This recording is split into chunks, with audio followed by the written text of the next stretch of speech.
We're back. Well, we're back. It's a few hours later, probably, we've been gone, I'm gonna guess at least 4 hours. 4.5 hours.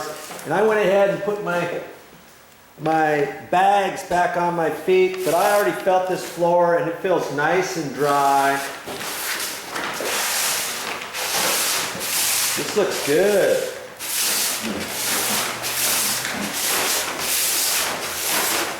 Let's check out this bedroom over here.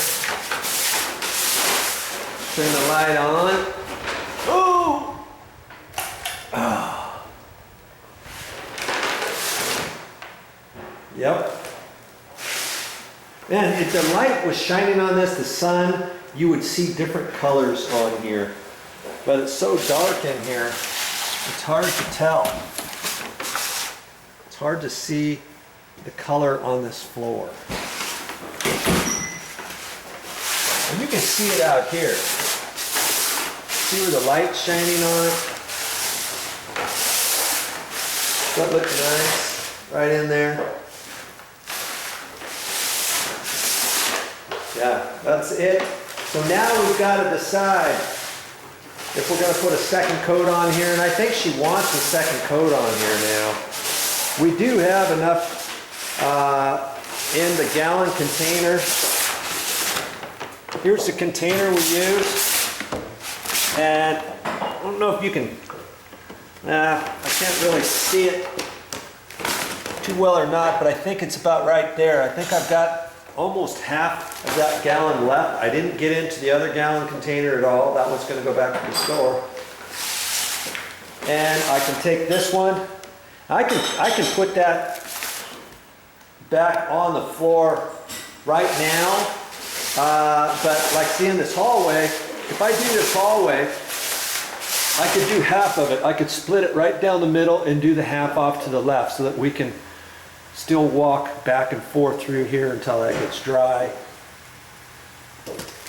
And then out here, I could split it right here at the doorway, let's say, right there, and do all of the room out this way, and then have a little path going over to the flooring in the kitchen. And I could stop it like right in the middle, right there, and then come out that way. And then after this dries over here, you could walk over here into there, and then we could do it all in one go, and I can do most of the floor tonight.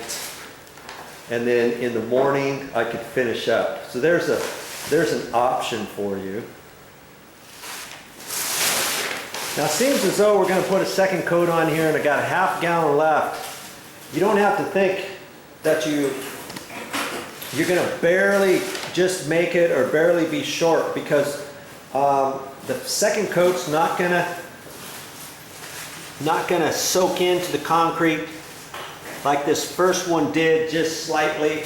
It's going to stay on top of this first coat, and you can coat it after this first coat is dry. Just read the directions, and because of that, and you saw how I cut it all in, I'm going to go ahead and, for the sake of argument, I'm going to cut it in all again so that I make sure that the second coat, you can't see where I stopped the paint roller up next to the base, as opposed to not having the second coat cut in next to the base. You know what I mean?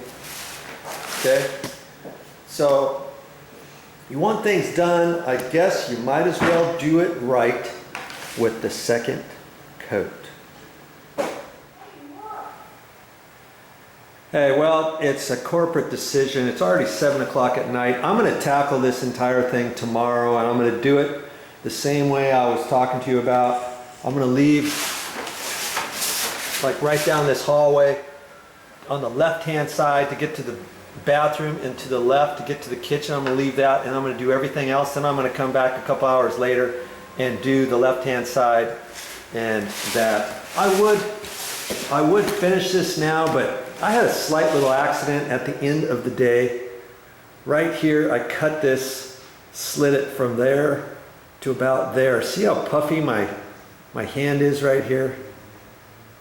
Yeah, That is sore. I should have a butterfly bandage on that. I cut it deep too when I was just finishing outside cleaning the roller off, and I hit an eave, a metal awning, and slipped my hand open right there. And so this thing is pretty sore, and I'm gonna take tonight, the rest of the night off, and I'll get this tomorrow.